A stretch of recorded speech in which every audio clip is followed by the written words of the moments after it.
Fakta-fakta tentang demokrasi di negara ini sangat mencengangkan, teman-teman.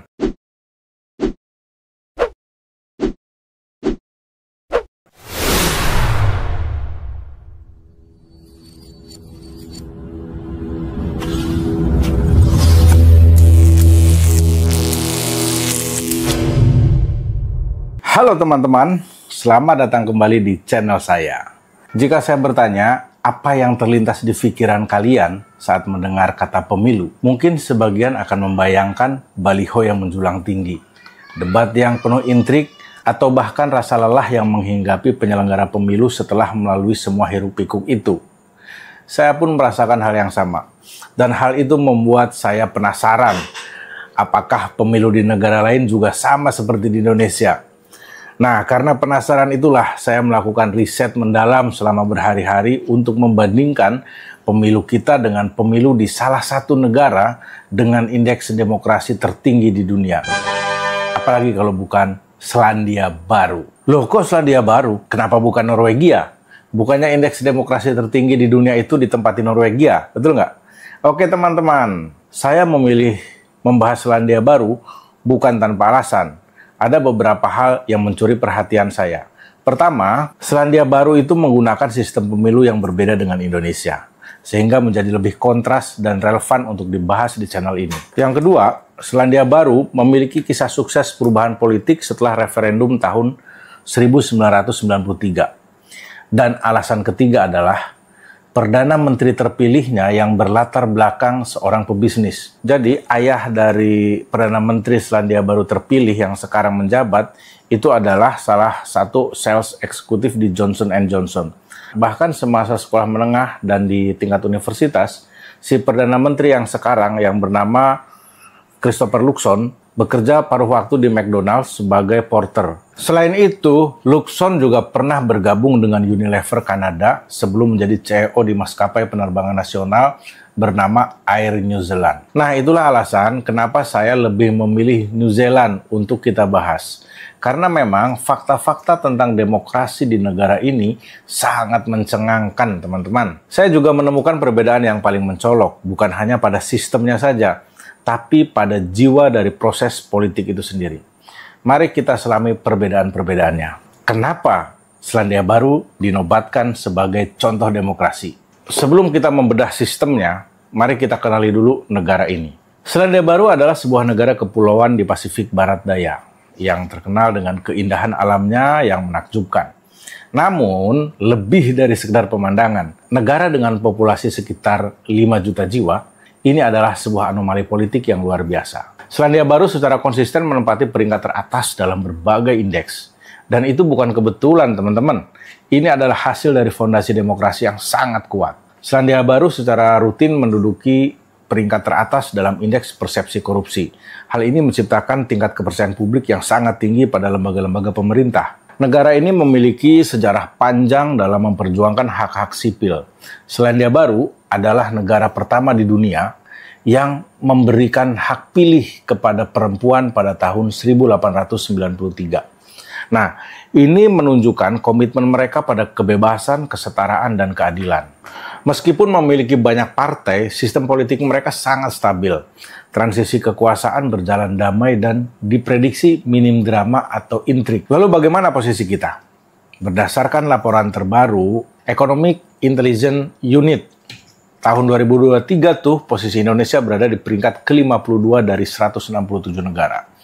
Dengan skor 6,53. Indonesia berada dalam kategori demokrasi cacat. Artinya, meskipun kita memiliki pemilihan umum yang bebas dan adil, ada kelemahan signifikan dalam aspek lain, seperti budaya politik yang masih rentan terhadap polarisasi, lemahnya hak sipil, atau isu korupsi. Tapi gini ya teman-teman, perbandingan ini bukan untuk melemahkan atau merendahkan, tapi untuk menjadi cermin, sebuah panggilan untuk melihat apa yang bisa kita pelajari dari negara yang sudah lebih mapan dalam berdemokrasi. Mari kita bandingkan suasana pemilu di Indonesia yang kita kenal dengan suasana di Selandia Baru. Di Indonesia, pemilu terasa seperti sebuah festival rock yang besar. Hiruk-pikuk di mana-mana. Setiap sudut kota, dari Sabang sampai Merauke, dipenuhi baliho dan poster. Debat publik juga terkadang lebih fokus pada serangan pribadi, ad hominem, kata bahasa hukum, daripada substansinya. Suara pendukung sangat lantang dan seringkali menciptakan polarisasi yang tajam. Politik seolah menjadi urusan yang penuh drama dan emosi. Namun di Selandia Baru, suasananya terasa jauh lebih tenang. Meskipun saya belum pernah ke sana, tapi saya sudah membaca banyak sekali artikel tentang suasana pemilu di Selandia Baru. Di sana tuh seperti sebuah orkestra. Aturan kampanye sangat ketat. Jarang sekali kalian melihat baliho raksasa di pinggir jalan. Debat politik lebih banyak terjadi di media dengan fokus pada kebijakan dan program kerja. Masyarakatnya tidak terlihat fanatik. Mereka berdiskusi, mereka bertanya, tapi jarang sekali sampai memecah belah hubungan personal. Pemilu dianggap sebagai sebuah tanggung jawab warga negara yang harus dijalankan dengan akal sehat, bukan dengan emosi yang meledak-ledak. Sebelum kita masuk ke detail sistem pemilu di Selandia Baru, penting untuk memahami terlebih dahulu bentuk negara dan sistem pemerintahan mereka. Ini adalah perbedaan fundamental yang mempengaruhi segalanya. Indonesia adalah negara kesatuan dengan bentuk republik dan sistem presidensial. Artinya, kita memiliki satu pemerintahan pusat dan presiden dipilih secara langsung oleh rakyat. Presiden adalah kepala negara sekaligus kepala pemerintahan. Sebaliknya, Selandia Baru adalah sebuah monarki dengan sistem demokrasi parlementer. Sebagai monarki konstitusional, kepala negara mereka secara seremonial adalah Raja Inggris yang diwakili oleh seorang gubernur jenderal. Namun, kekuasaan politik yang sesungguhnya berada di tangan parlemen. Sebagai demokrasi parlementer, Perdana Menteri atau kepala pemerintahan dipilih dari anggota parlemen yang memenangkan suara terbanyak. Ini berbeda dengan Indonesia yang memilih presiden secara langsung. Nah, sistem ini menunjukkan bahwa rakyat Selandia Baru tidak memilih seorang pemimpin eksekutif secara langsung, melainkan memilih perwakilan di parlemen yang kemudian akan menentukan siapa yang memimpin pemerintahan. Mixed member proporsional. Sistem ini menggabungkan dua cara pemilihan sekaligus. Dan setiap pemilih mendapatkan dua suara. Suara pertama, istilahnya itu electoral vote. Ini adalah suara untuk calon lokal mereka yang akan mewakili daerah pemilihan. Nah, calon yang mendapatkan suara terbanyak di daerahnya akan memenangkan kursi di parlemen. Ini mirip dengan sistem first past the post. Siapa yang tercepat, dialah yang menang. Saya sudah pernah bahas sistem ini di konten saya lainnya. Silahkan dicek beberapa konten saya sebelum konten ini. Nah, sistem first past the post ini memang digunakan di banyak negara. Tujuannya adalah untuk memastikan setiap daerah mewakili perwakilan langsung di parlemen. Itu suara pertama. Suara keduanya adalah party vote. Ini adalah suara untuk partai politik pilihan mereka. Ini adalah suara yang paling penting. Kenapa? Karena suara ini yang akan menentukan persentase kursi yang didapatkan setiap partai di parlemen secara keseluruhan. Suara ini memastikan bahwa jumlah kursi partai mencerminkan proporsi dukungan publik secara nasional. Lalu bagaimana kursi ditetapkan? Jumlah kursi di parlemen biasanya sekitar 120 kursi. Nah, ini akan dibagi sesuai dengan persentase suara partai.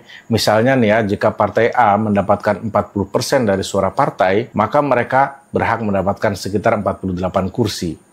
Jika dari suara pertama, calon lokal, partai A hanya memenangkan 35 kursi, maka 13 kursi sisanya akan diisi oleh kandidat dari daftar partai yang sudah mereka siapkan. Gak usah bingung soal partai memartai, saya akan jelaskan kenapa di sana lebih banyak disebutkan tentang partainya. Jadi ada satu aturan penting teman-teman. Sebuah partai itu harus memenangkan setidaknya 5% suara partai secara nasional atau satu kursi lokal agar bisa mendapatkan kursi dari daftar partai. Aturan ini mencegah terlalu banyak partai kecil yang masuk ke parlemen dan membuat pemerintahan lebih stabil. Saya akan jelaskan kenapa di sana, di Selandia Baru, partai politik itu punya peran yang sangat signifikan dan sangat penting dalam menentukan masa depan pemerintahan. Di Indonesia, setelah pemilu kita sering melihat ketegangan. Gugatan di Mahkamah Konstitusi, protes dari pihak yang kalah, dan polarisasi yang masih terasa kuat di media sosial. Butuh waktu lama untuk masyarakat kembali bersatu. Berbeda dengan di Selandia Baru, teman-teman. Begitu suara selesai dihitung, ketegangan politik praktis berakhir. Kenapa? Karena pertempuran di bilik suara telah usai dan babak baru dimulai, yaitu babak negosiasi koalisi. Karena sistem MMP, Mixed Member Proportional ini jarang menghasilkan partai yang meraih mayoritas tunggal. Partai-partai besar, mau tidak mau, suka tidak suka, harus segera bernegosiasi dengan partai-partai kecil untuk membentuk pemerintahan koalisi. Nah, Proses ini dilakukan secara transparan dan hasilnya adalah pemerintahan yang merupakan produk dari kompromi dan dialog. Mereka tidak bisa menang sendiri, mereka harus bekerja sama. Nice. Ini mengajarkan budaya politik yang berbeda, di mana lawan hari ini bisa menjadi mitra di kemudian hari. Pemilu di Selandia Baru terakhir diselenggarakan pada bulan Oktober tahun 2023. Nah, Partai Nasional atau National Party memenangkan suara terbanyak, dipimpin oleh Christopher Luxon, seorang mantan CEO maskapai Air New Zealand. Tadi saya sudah singgung sedikit tentang si Christopher Luxon ini. Tapi Partai Nasional tidak memenangkan mayoritas kursi, kawan-kawan. Mereka harus membentuk koalisi dengan dua partai lain, yaitu ACT dan New Zealand First. Nah, si Bapak Christopher Luxon itu akhirnya dilantik sebagai Perdana Menteri. Bukan karena partainya yang mendominasi, tapi karena ia berhasil meyakinkan dua partai lain untuk bergabung dalam sebuah pemerintahan koalisi. Latar belakang Christopher Luxon ini sendiri cukup menarik ya. Tadi saya udah bahas di awal. Jadi dia ini bukan berasal dari karir politik murni, melainkan dari dunia bisnis. Ini menunjukkan bahwa masyarakat Selandia Baru memilih berdasarkan rekam jejak dan kemampuan, bukan sekedar karena popularitas politik. Jadi teman-teman, apa yang bisa kita pelajari dari Selandia Baru? Bukan berarti kita harus mengubah sistem pemilu kita secara drastis, tapi kita bisa mengambil pelajaran dari budaya pemilu mereka. Kita bisa belajar untuk lebih fokus pada substansi dan program kerja, bukan sekedar pada gosip atau serangan personal. Kita bisa belajar untuk melihat pemilu sebagai sebuah proses yang harus kita lalui dengan damai, bukan sebagai ajang pertempuran yang tak berkesudahan. Dan yang terpenting, kita bisa belajar bahwa peran kita sebagai pemilih tidak berakhir pada hari pencoblosan, tapi terus berlanjut dengan mengawal setiap janji dan menuntut dialog yang konstruktif dari para pemimpin. Mari kita jadikan pemilu berikutnya, yaitu di tahun 2029, sebagai sebuah kesempatan untuk membuktikan bahwa kita, bangsa Indonesia, adalah bangsa yang matang dan bijak dalam berdemokrasi. Kita bisa mengikis polarisasi dan membangun jembatan di atas perbedaan. Terima kasih sudah menonton. Sampai jumpa di konten saya berikutnya. Jangan lupa subscribe. Tapi sebenarnya nggak subscribe juga nggak apa-apa sih. Saya pengennya tuh yang subscribe di channel saya itu betul-betul subscriber organik gitu ya. Yang subscribe karena memang memerlukan informasi kepemiluan, memerlukan pengetahuan, memerlukan penambahan wawasan gitu, bukan karena dipaksa atau bukan karena tidak enak karena kenal dengan saya dan lain-lain ya. Ngomong-ngomong, kalian hebat juga nih bisa nonton sampai ke detik ini udah di penghujung, udah hampir selesai konten saya. Oke, terima kasih. Wassalamualaikum warahmatullahi wabarakatuh.